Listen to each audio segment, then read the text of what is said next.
Hello and welcome back to another episode, and hopefully this one's a little bit different. Let me know in the comment sections if you prefer this type of video. Cracked out the gimbal. I picked it up off the DJI website a couple of weeks ago. It must be bringing a new one out because it was like $100, and this is a no-brainer for me. Because normally, I'm not going to show you because I haven't worked out how to use the whole thing yet. But I used to have the camera kind of on the guardrail of the garage, and then that's why you would get the angled down vision. And unfortunately I can't hide my chins anymore, so you're gonna just have to bear with me from that way. So hopefully it goes all well. This is the first time I've actually used it in this capacity. I'm wearing my fancy microphone, which you've probably seen me before. Really into the DJI stratosphere, or kind of thing. Apple, I can't think of the word. You can let me know in the comment section. You know what I'm like. So I do want to piggyback on some comments that Octopus made last night in regards to Grumpy Granny's packaging video, her filming video, and all these different things. So the Octopus, he has told me he doesn't make any apologies, so he's just going to give you I'm going to say an alternative way to package items, especially books and all those different things. Grumpy Granny says that her customers love it, which they quite rightly do, right? But I package completely different, a lot quicker. Not to say that Grumpy Granny is wrong, but I want to give you an alternative perspective. Like, I work full time, got a family, got obviously my wife, my kids, the dog, the Salem, wherever he is. Got the eBay, got the YouTube, and all these different things in one. So I do not have the time to, I'm not going to say waste, but you can pretty much take it away from that, to follow the same processes that Grumpy Granny does. And we've still got the line manager here. We've got Boris over there, because everyone keeps asking me about Boris. And with the GoPro, oh no, hey, I'm up here, what are we doing? So with this thing, and wants to look at my chins. Oh, look at me go. Grumpy Granny was saying last night about how she used to get sick or seasick watching these, but I think you're all going to get seasick for this. So I am going to show you how I package books. These are a Dungeons and Dragon book. So this is probably late 80s, early 90s. It's a Dragonlance one, so it's Advanced Dungeons and Dragons. Probably close to first edition. I can't remember the specifics. Sold for about $70 Australian, plus postage over to Italy. So what I normally do, so like Grumpy Granny did in her video, and granted I haven't watched the whole thing, so I might be speaking out of turn, but we're going to pretend I did, and we're going to talk about an alternative page.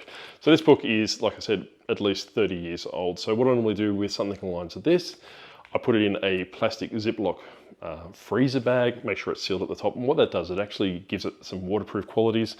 I don't do that for all the books. Hopefully I'm straight. Like, let me know in the comment section.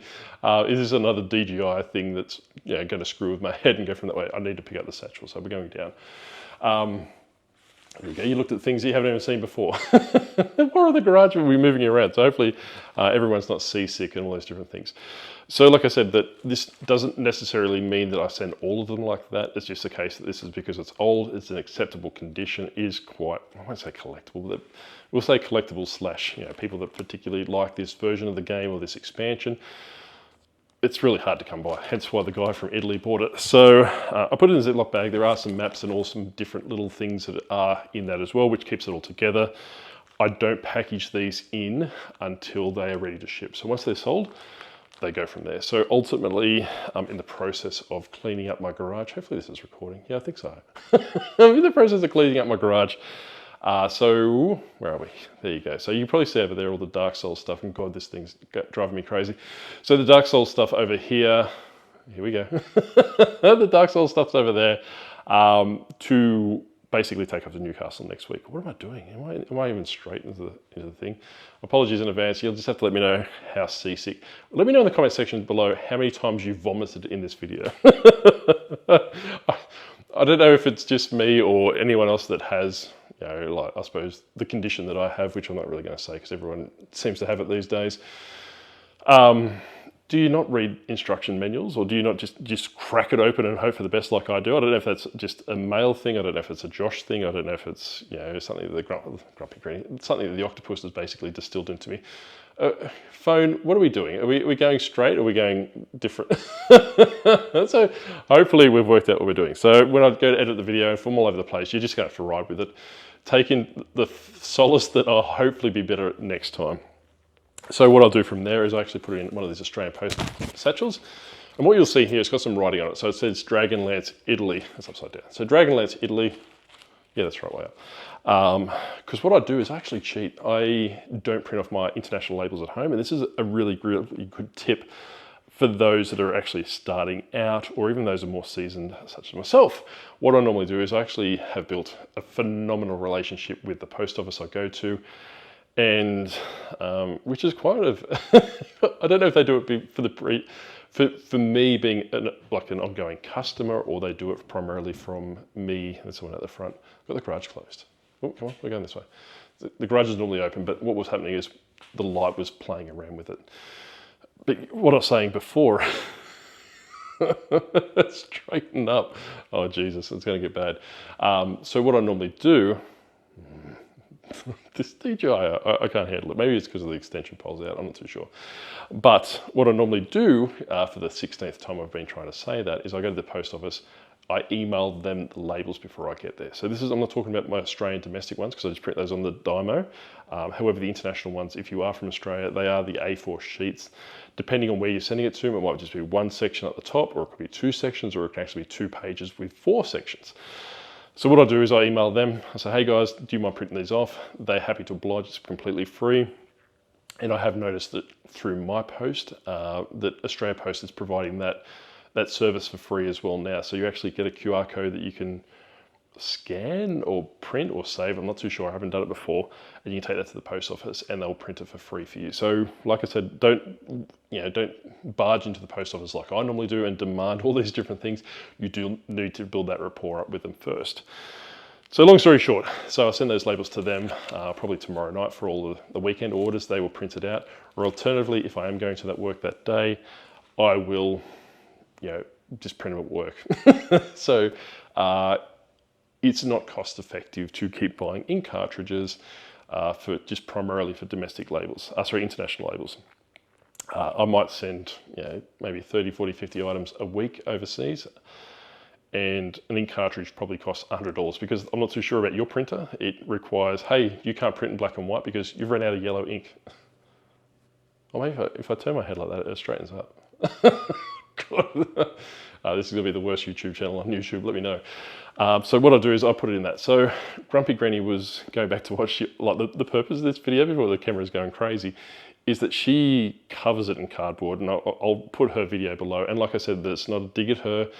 The Octopus did have a swipe at her and had a swipe at her on a private chat that Grumpy Granny and he has.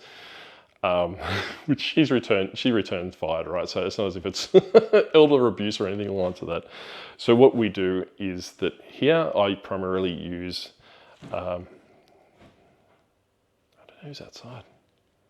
My wife and the kids aren't home, so no idea who it is. We'll open the garage, might get killed. Anyway, get back to my story. Oh, I know what it is. It's next door neighbours. They've been cutting down a tree and they're probably just shoving it into their bin. So guess what? You're being serenaded about that in the background. So long story short, so I use these padded mailer satchels, the small size, for 99% of the books I sell. Everyone knows I hate books, but come on, catch up. But we're going to show you how I normally do it. So with those older books, I'm going to say older books, I'm stuck on Grumpy Granny. And let me know in the comment section, did anyone catch the Grumpy Granny's live last night? Apparently the Octopus made an appearance and I didn't catch it. So let me know in the comment section below. So what I normally do is I'll put them in those, right? So if I am selling a Carter Brown book, for example, and this is complete irony with this, right? So I picked up, like I said before, about 5 or 6 boxes completely full of these Carter Brown books. I have been pricing them to keep David appeased in the comments. Primarily, I'm starting them off around that $14.99 all the way up to $50, depending on the price and the sold comps, right? So they are in a variation listing, and you can go on eBay, my stores, and the links below, you can go find it and see how I've done it, all those different things, and copy the way I do Skylanders, please. I've had some people reach out to me, and please don't take this as egotistical, but thanking me for the constructive criticism or feedback, I'll probably go with feedback, it sounds a lot softer, that I've been giving them on this YouTube channel in regards to their Skylanders. Like I said, it's not an egotistical thing, it's not trying to cut people out of the market.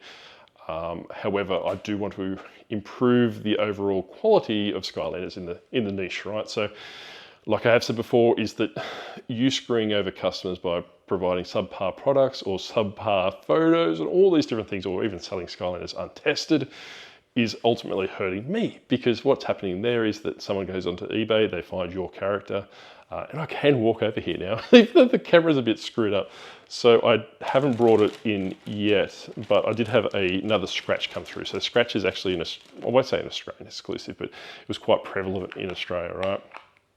So this one, it's gone mad. Oh God, I'm going to try and hold it up so I can hold my chins. I'm trying to lose weight, but it's not going too well. But going back to the Skylanders, right? So this here is Punk Shock. Well, I can actually move it across a little bit more. This is Punk Shock. She's probably about a $50 character of the day of the week. So I've lost my train of thought, what we were talking about. But yeah, so what I'll say, all right, if you advertise Punk Shock, right? Just say this one's Scratch. We'll just say this is an Australian exclusive. It's not, but it's pretty rare for Australian. And you took a photo and your hand's in the photo or your fingers in the photo, or, like realistically, and I have said before, is you should be close like that. It really should be centered in the frame. If you can take the background out, do a couple of shots, just don't do the front shot. I just do the front shot for the simple fact is I'm using a variation listing, and I have built the reputation of someone that knows how to sell Skylanders, and unless they're in this quality, so this is probably brand new or like new at the at the very least, I don't list them. So what I'm saying is I've seen a lot of Skylander videos, and I know people are sick of me talking about Skylanders. Hey, I'm over here. Hey. This thing's got a mind of its own. Hopefully editing, I don't know which side, I don't know, am I straight or I'm not straight? I don't know. Well, I'm straight, but I'll leave that one alone. But going back to this, you really, really, really need to, friggin' hell, you need to test your characters. You need to make sure they're complete. You need to make sure that you're achieving to be the best in that niche. And I don't know. Hey, come back. All right, wait a second. I'm going to try and turn it off and see. Hang on, maybe this is what's going on. Hey, I'm here. Hey, can you hear me? Oh, Jesus. All right, I think we're good again. Now, hey, I'm here. Oh, I have no idea. This thing's a train crash. Hopefully, I've worked it out for the next one. So long story short, make sure that you're testing your Skylanders, make sure that they're complete, because people aren't wanting to spend quite considerably top dollar for broken characters. And I have said this to numerous people in the past. I was looking at today, and I do check Skylanders 4 or 5 times a day just to snipe any listings that people don't know. I am finding that people are selling this particular character, which I have said before, goes for about that $50 mark. For $50, $60, $70, it's got its head missing, it's got bits missing, or it's saying it's untested. That's really, really, really, and this could be just me being me, unacceptable for that market. Like I said before, it's not only are you giving a bad customer experience because people don't really look at the listings or they don't read the description, you're also hurting my business, which is why I keep harping on about it. Because these people are going to be quite pissed off because they didn't get what they were expecting, or they didn't get what they wanted. Regardless if it's in your listing or otherwise, you need to take very clear photos, zoom right in. And like I said before, is that your second photo should be any blemishes, or should be any breakages or damage for that particular item. It doesn't matter if it's Skylander, it doesn't matter if it's books, or it doesn't matter whatever it is. So really straight, pictures right in front. If it's missing its head, the next one's basically taking over its shoulders to go from that way. Because generally what I do find is people will probably look about 2 or 3 photos before making a decision from that. So like I say, it hurts my business. It will hurt your business in the long run. All right, so we're going to move over. Hopefully we're carrying around. We're doing different things. So we're going to meet Boris. Boris is over here again. So these are all my books. So these ones here, as you can probably see, are what's left of the Warhammer books. I think originally it was about 28 or 30 Warhammer books, so it was almost 2 complete shelves of the Warhammer books. So this is where I contain all my manga. I can't show you this before, is because it's completely far away from where I actually hang the hook for the YouTube videos. So I'm going to give you a little bit of an idea. So there are some Fugglers up here in that bag. Skylanders, and what we've done before. So there's books all over here. So I'm in the process of getting rid of those books. I am keeping the ones that move quite quickly. So like I said, the Warhammer. I am going to be moving the manga off in $2 a book, just wholesale or just bulk lots on Facebook Marketplace. Generally speaking, they're about anywhere between $10 to $50 a book. I'm not going to keep any of them, other than the ones I probably want to read by myself, which are probably not the ones that are worth any money anyway. But like I'm saying, is I'm just going to blow them all out. I'm going to keep the Warhammer books. I'm going to keep the Dungeons and Dragons and Warhammer 40k codexes. I'm going to keep the Star Wars vintage books because they do sell quite well for me on that variation listing. And all the rest is going to be clean. So there are some books up the top you can probably see that they're just primarily my books that I store in here. So they're paranormal, ghost stories, and supernatural, and all those kind of stuff. So that's pretty much it. So what I'm going to do is just walk around. I don't want to give you a glimpse of the other side. Oh, let's go. We'll give you a glimpse of the other side of the garage. So like I was saying quite quickly, all these board games will be going. There we go. All the board games will be going next week up to Newcastle. I got my weeks mixed up. It was supposed to be this weekend. I am picking up a massive Skylander lot in Parramatta, which is in Sydney. But my parents live 2 hours on the other side from the Skylander lot, so I was going to take my youngest up just so that she can play with the cousins for a couple of days or for a day, and we'll come back the next day and pick up the Skylanders lot on the way back, or something along that. But like I've said before, my parents look after my storage shed, or they affectionately call it the warehouse, which is nowhere near the size of a warehouse. It's probably like, if you've seen Geelong Flipper Tory, very similar size storage shed to that, $300 a month. Compared to if I'm in Canberra, which would probably be more cost effective, it's probably closer to $1,000 a month. When I was looking before COVID, when we first moved here, and I shouldn't have said that word because they're probably going to smack me, is that it was probably about $600 for a comparable size. Back then, my storage shed up in Newcastle was about $150. So I really, really need to get my parents to come down and visit me more often so I can load their car up. But like I was saying, is that these are the board games that go quite quickly. What if you are looking to get in board games, look for Kickstarter ones, look for ones that aren't available at retail, so they're out of print. You might see OOP on the listing or on the board games websites and all those different things. Find things that are niche. Obviously, wargaming, like Warhammer Dungeons and Dragons and all those different things go quite well. Tide of War, which is a game which, if I can work out which side of the camera I'm on, that one there, look, there we go, I've got no depth perception. That one is out of print, and it's kind of about tanks and about World War II and all those different things, and it's got different expansions. And I did show this in a private group chat that I'm with Wayno and Brad and Judder and all these different things the other day. Someone reached out to me on eBay and said, hey, is Tide of War Normandy still available, which is an expansion to that one, right? I said, he goes, you had it listed and it's not listed anymore, I was watching it. Are you going to let me know when you're going to relist it and I'll buy it? I said, mate, it's sold. He goes, well, why did you sell it? Why are you watching it? I don't have offers on my items for a vast majority. I will send offers out, but I do not have offers on a vast majority, and tend to be older listings, or they tend to be very niche, in the sense I have no idea what to price them at, so I will put a price on there. Probably like that book I spoke about last week that Mike and I were chatting in the comments.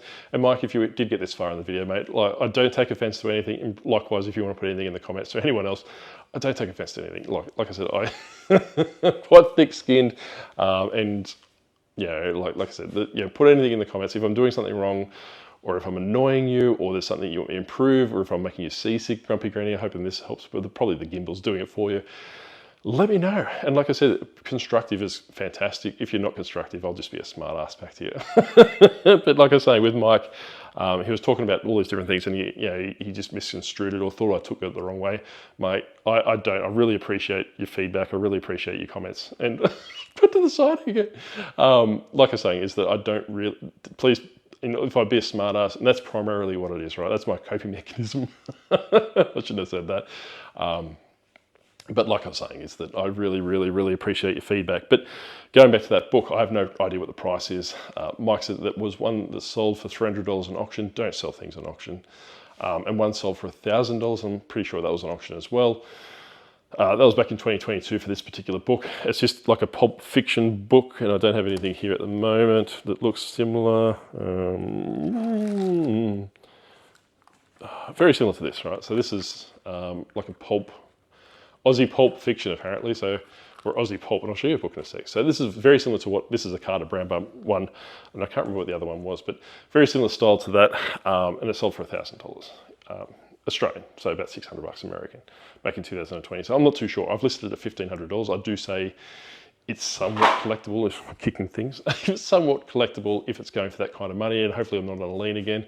Maybe that's what I need to do. Yeah, am I supposed to? Ooh. I'm wearing my Judder shirt, so my wife said it still doesn't fit, but you know, I'm stretching into it. So, like I said, I have no idea what that price point goes for. So I have listed it for $1,500. And I have said previously, when I do get 2 seconds to scratch myself, and what I'll do is I'll go onto Reddit, or go into Facebook groups for antiquarian books, and obviously Australian, you know, fan groups for pulp fiction, all those different things. There's literally a fandom for everything. And like I have said before, this regarding lava lamps, you probably realize from that.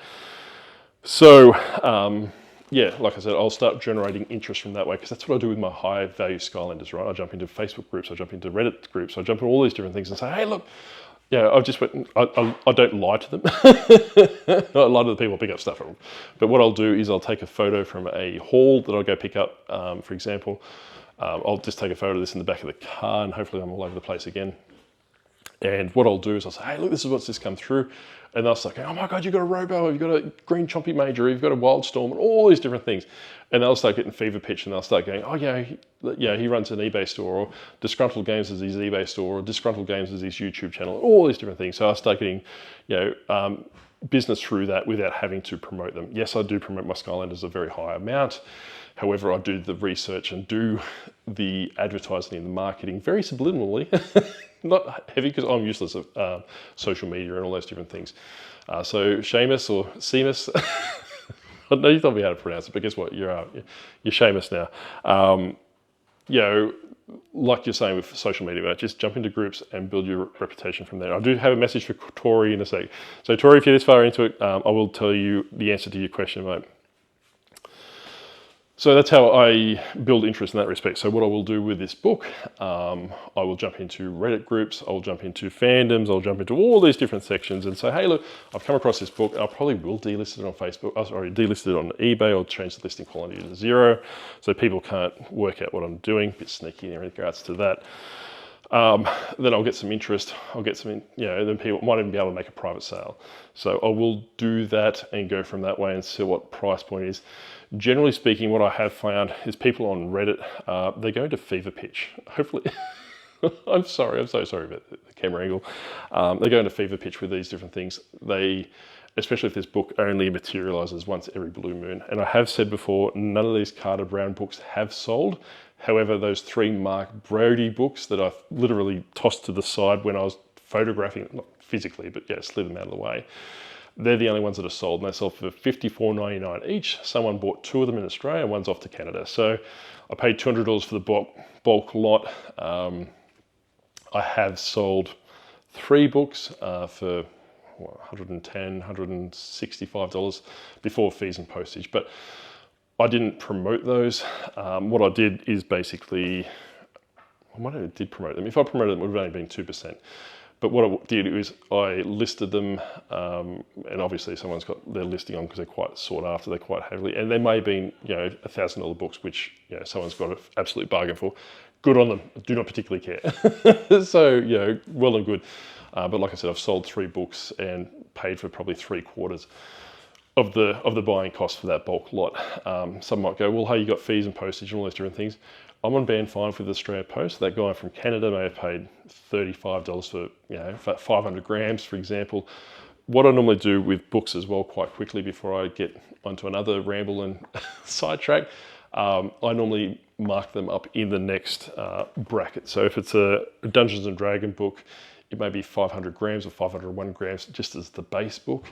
What I'll do is I'll push that up to the 1 kilogram base limit. So I'm not too sure what it's in ounces, but just under 2 pounds, right? Or over 2 pounds, I'm not too sure. We'll play. If you haven't worked out, I have no idea what's going on anymore.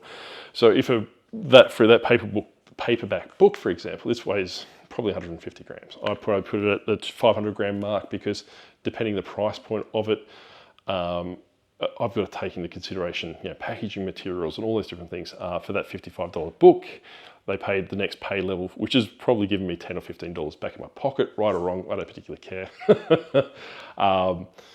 Then, like I said, it's pretty much paid for 3/4 of the long. That's a very long way of saying that. So what I did come across yesterday when I was playing around in the piles, because I've only gone through one box.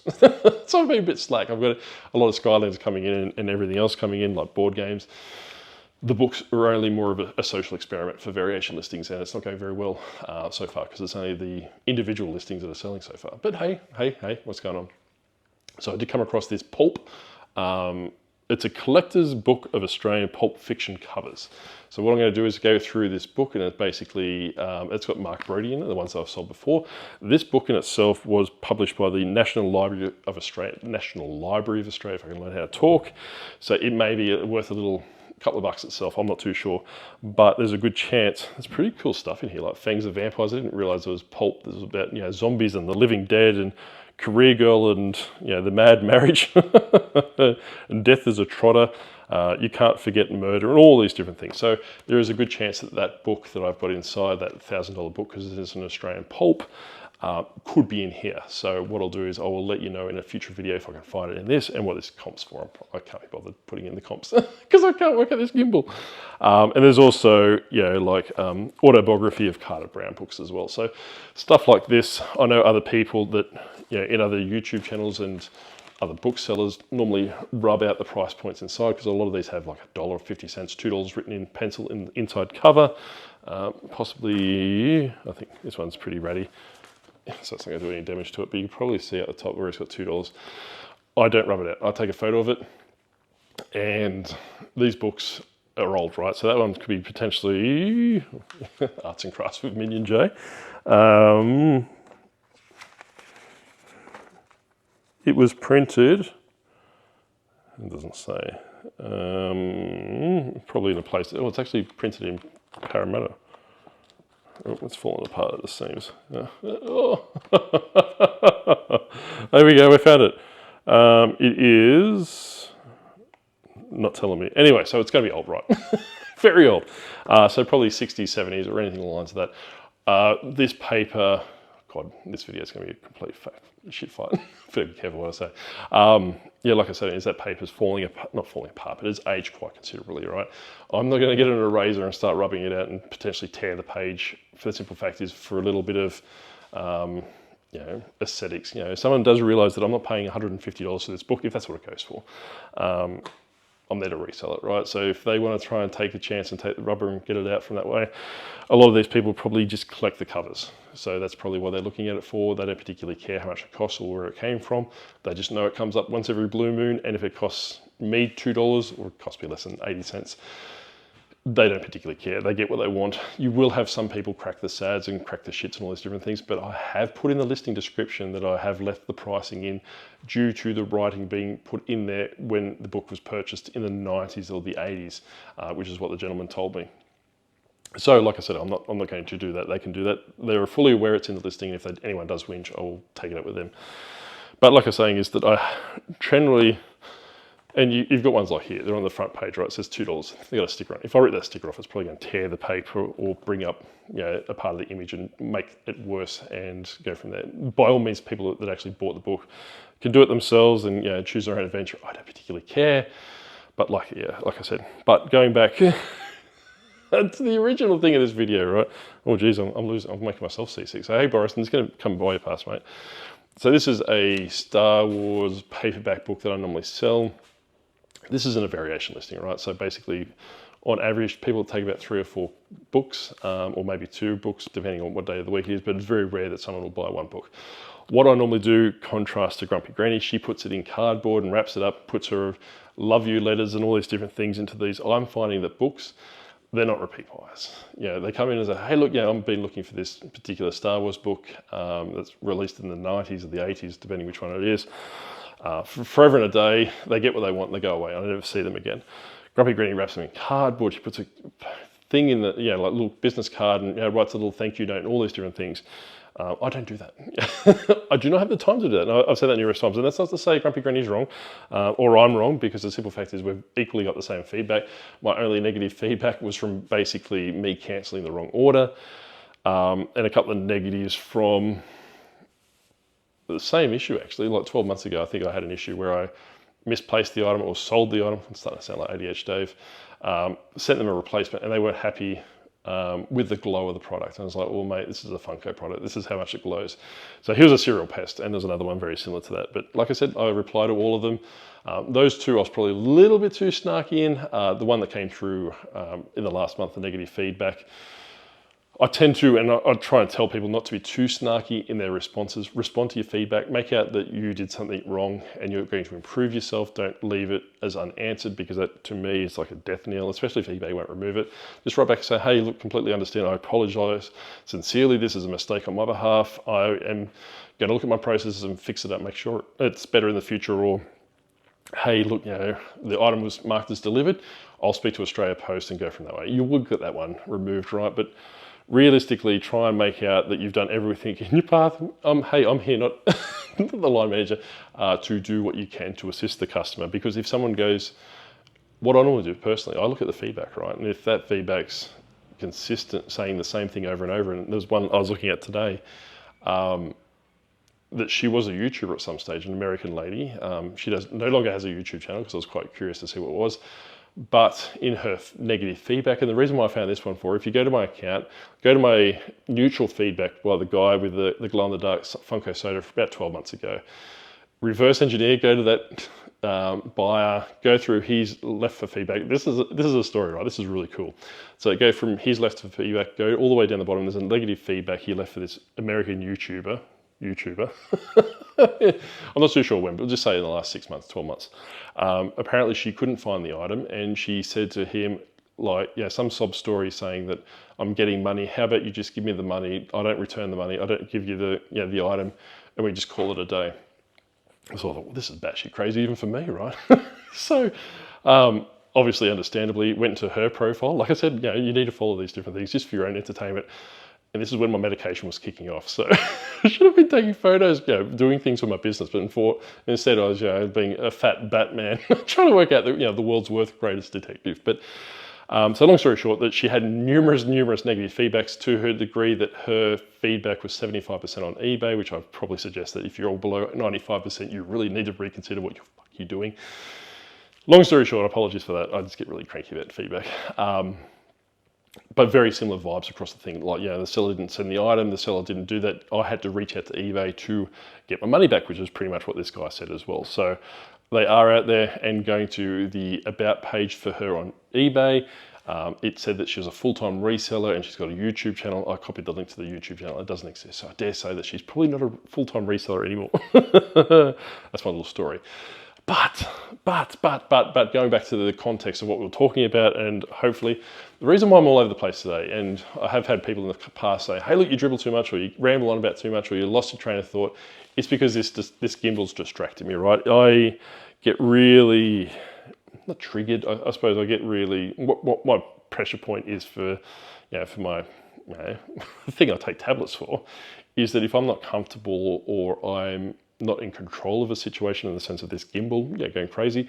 When it was on the TV or on the hook of the garage, and you were looking at it from this, I was like Commonwealth picker, not as aesthetically pleasing, but get the same thing. It was sitting down here, and I was controlled because it wasn't moving, and I may sway because I'd be tripping over things on the ground, or imaginary things because I trip over my own feet.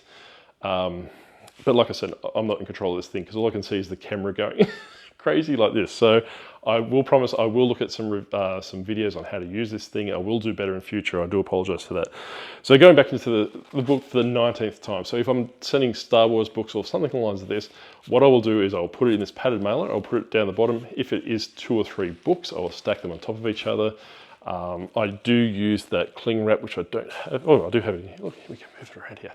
So that cling wrap here, so what's that? It's very similar. I think Mel back from Burnout told me that's when I had a chat to her once. But yeah, so basically wrap them all together, depending on what the price point is. Slide them into that that padded mailer, depending on the price point of the book, right? If it's that $1,500 book, I'm not sending it in a padded mailer. If it's one of these pulp fiction books that will fall apart by looking at them, I'm not sending it in a padded mailer. I'll put them in a box, I'll put appropriate packaging, regardless if it costs, it sells for $14.99 or it sells for $1,500. They get treatment to benefit the customer, right? It's not for me for a cost-saving practice. It's not for me for, for ease of use. Yes, I do cut down process time and all those different things. It's only primarily that I've been selling for a very, very, very long time. These are my processes that I've developed over the years, and these are the processes that work for me. I'm not saying that they don't would work for you. There's probably a good chance they will. But like I said, is that I value my time over, cutting out cardboards, little boxes, and writing love notes. And I have had this with Skylanders in the last couple of weeks. So not disparaging, we'll go with that one. We're not disparaging anyone to do that if that's what you want to do. To me, and it has been said numerous times, is that more often than not, that you go look at your repeat customers, it might be 2 or 3%, 4 or 5%. It's quite high for me because it's Skylanders. I'm quite in a very, niche, where I've built that relationship, built that customer base. And come on, Cameron, what are you doing? This video's cursed. But I will do some packing videos and picking and packing videos. Now I've got this thing so I can actually move around the camera. But like I was saying with the customers and all these different things, is that if you do not have a high repeat customer rate, why are you wasting your time trying to impress them? Like, if you sell books, if you talk about, hey, I'm going to sell that Star Wars book, or I'm going to sell a manga that I've got one off, or I've got a witchcraft book that I've only ever got one off, or something like this. Why would I waste 10, 15 minutes doing extra packaging? Yes, I mean extra packaging in the sense that package it properly, but don't go overboard with cardboard. And writing a love note and saying how fantastic they are and thank you for supporting my small business and all these different things, it doesn't matter. Once you get to a decent feedback number, in a couple of hundreds, and your feedback's over 98%, I was going to say 100%, but I'm no longer there myself, you really don't need to do that. If you are building a customer base, or you're trying to build a customer base, and like I've said before, is try and go on YouTube. Go onto YouTube and talk about your Skylanders. Go onto YouTube and talk about your Warhammer books, or your Dungeons and Dragon books, or how you hang out with dungeon masters that identify themselves as dungeon masters, or board games, or all these different things. There is a niche for everyone. I would highly recommend doing shorts. Don't do long form content like this. Especially cater to the market if you're doing this way. So if you're talking about Skylanders, like I've said before, the demographics probably about that 18 to 25. Yes, we have outliers either side of that. However, those demographics are probably watching TikTok. They're probably watching Instagram Reels and YouTube Shorts and all these different things. Do not make a 45-minute video talking about punk shock, or if you are going to do that, just stream and kind of do like a Twitch setup and all these different things. Oh, it's gone crazy. It doesn't like me. But like I was saying, it's just do a 15-second short, 20-second short. You don't need to be monetized. You're driving business to your store. So, hey, look, this is Hothead. It's a good way of doing this. He's a Skylander giant. He's a fire element. And what he does, if you put him on the portal of power, his little fire at the top head lights up. And that's how you can actually test if he's working. What we do here at Disgruntled Games, we actually test all of our products before we actually list them. And what we do is we test them again before we ship them out to you. So what I want to make sure is that when you actually get this product, we want you to be a happy portal master and go from that way. So you're more than content to, if at any point through 30 days after it arrives, if something goes wrong, we don't ask any questions, send it back and we'll give you a full refund. And further to that, what we'll do is we'll actually give you free returns as well. So at any point, you're more than welcome to return it and go from there, because that's how proud of our products we are, and that's how we deal with our customers. Something along that, like a little bit more polished than that, probably in the portrait stance, but realistically, cater to your market. And like I have said before in different videos, is that my Skylander people, it's going to sound horrible, are neurodivergent, and that's probably the best way to say it, right? So they are on the spectrum. They probably have ADHD. They love that stuff. Probably people with board games as well, with the stuff that I'm selling in regards to that as well. I'm not saying it's wrong. I'm not saying it's bad. I'm not anything along the lines of that. But really work out how that demographic operates. So for example, these Skylander people, and like I said, I've recently put on local pickup. So I will meet people around the shop around the corner, and all the people that I've spoken to, for a vast majority, not all of them, do present with social awkwardness. I'm not saying that's a bad thing. They could be introverted, they could be on the spectrum, One day I'm going to work this camera out. Oh, DJI, you need to sponsor me. For the simple fact is I don't know how the hell to work your products. But yeah, like I was saying, is that they're like that. So what I would do is I would make my videos targeting those people a little bit more awkward than I normally am, to kind of go, all right, this guy's one of us. He gets what he's doing. He knows what he's talking about. He's a little bit awkward, a little bit crazy, which I probably am in case in point. I'm more inclined to buy off him. And like I said before, if this works for me, you know, my shorts might only do 600-700 views, right? They're not very well received. There are some ones that go a little bit higher than that. However, they normally launch in the US and Canada about 2 a.m. Australian time. I'm not too sure what that's in the States. But what I do find is that if you look at because YouTube behind the scenes gives you like a little demographic saying, it's about normal, or mine's just flat line. All of a sudden, 2 o'clock, it'll just go straight up. Then probably 10-15 minutes after that, because you can pretty much correlate it between the two, is that my sales will start going ballistic to Canada or to the United States and all those different things. So this is Thumpback. So what I would do, an example for that, and I'm gonna, you're gonna persevere with me. Hopefully you are this far in. So what I normally do is, hi, this is, I'm Minon J. I work at I'm Minon J. I work on behalf of the Disgruntled Octopus. He's a little bit crazy, for a simple fact is he loves his Skylanders, and I really don't know what he's talking about. So what I'm going to do today, I'm actually talk about Thumpback. So Thumpback, if you can see him here, he's a little whale. Like, he's a Skylander giant. He is of the water element, and he's a little bit of writing from his previous Portal Master on the bottom. And what he does, he's pretty cool. So what happens is when you actually put him in the Portal Power, I don't know if you've had this character before, but I actually quite enjoy playing with him. But his little coral on his arm there lights up. It's got a little bit of a light factor which picks up through the NFC chip. And what we do is we actually play with all the characters when we get them before we put them into the tubs to sell them to you. We put them on the portal, we make sure that they work, we give them a bit of a play around. Occasionally we will put on special hats, or we can factory reset them. So by all means, we do test them before we send them out to you. So let me know in the comments if you do buy from us. If you'd like a factory reset, or you would like a hat. We do have some hats, like the UFO hat, which is exclusive to Skylanders Swap Force. And you can only get that with the pre-order. We can put that on there for you as well if you want to go that way. By all means, we can just factory reset whatever you want. It's completely for you. But like I was saying, we test it before we sell it, before we list it, and we test it after we sell it to you to make sure it works. Then if we can't, we'll actually source another version and we go from there. So that's generally something I do in regards to that for like that. A little bit more awkward. It's probably awkward in itself, and probably a little bit more portrait, but that kind of stuff, if you are doing social media, selling products, have it really close to the video straight off the bat. Like you want to do a catchy hook.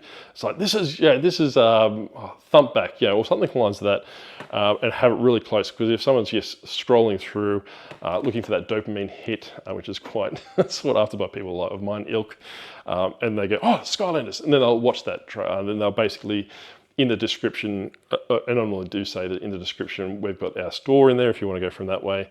They will look at the description, get the store, go straight there and get the Thumpback. The simple fact is, a lot of these people, I'm not saying that, once again, this might be a autistic or spectrum, maybe,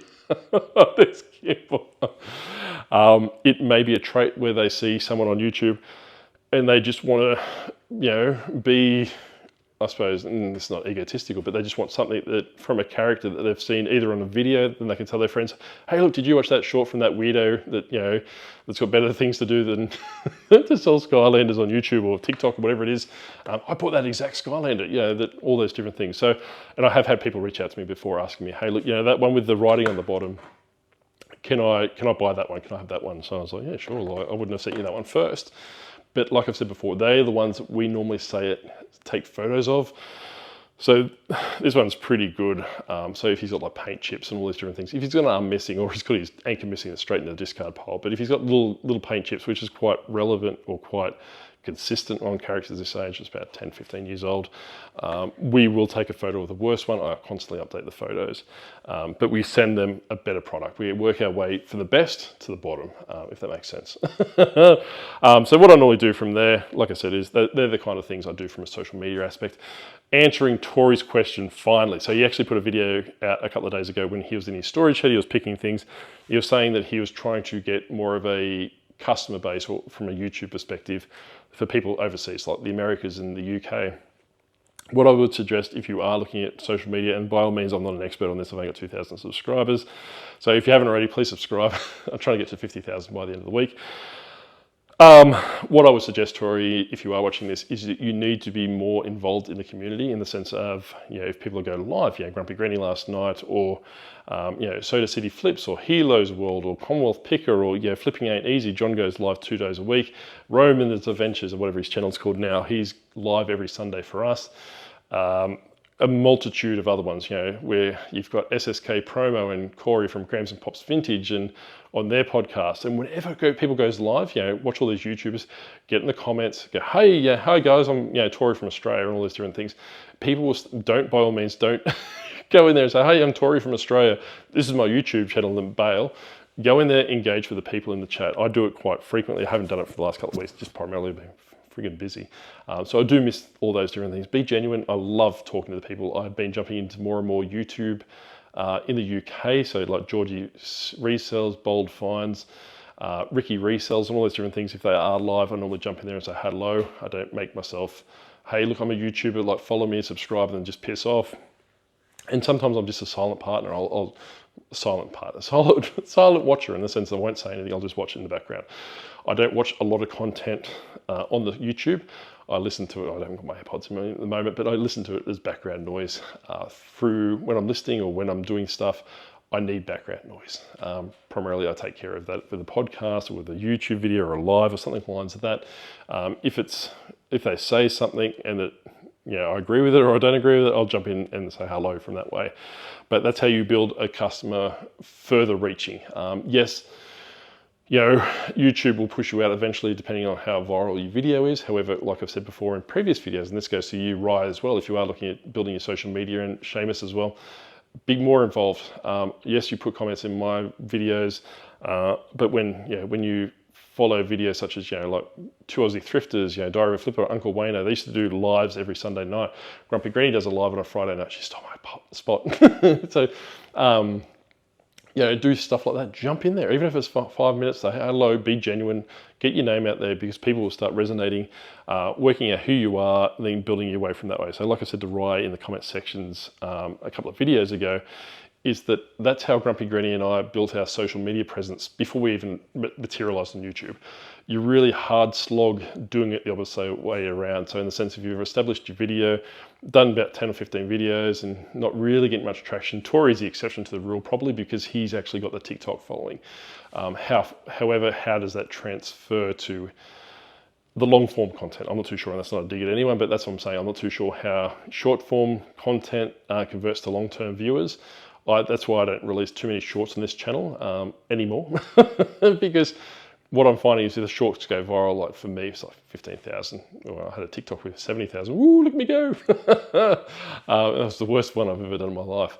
But like I was saying, I don't particularly want that audience. I want people that long form content, because the long form content gives you more money. Shorts probably about 15 cents every 1,000 views, whereas long form content for me, it's about $12, $13 Australian for 1,000 views. So, I know I'm divulging it, and by all means, I'm not an expert on this stuff. It's only primarily from what I'm finding, doing YouTube videos. But with the Disgruntled Games, I'm trying to sell a product. I'm actually marketing my business. I don't particularly care if I'm, over 1,000 subscribers. I don't particularly care if I'm making money. It's primarily to funnel people to my eBay store, and that's the primary purpose of that one. If it was making money, fantastic. I wouldn't particularly care. I wouldn't say no for extra $3.60 a month for that one, because it's primarily shorts. However, I'm targeting a very niche on their platform of choice, which is Instagram, probably not Instagram, but YouTube Shorts and TikTok.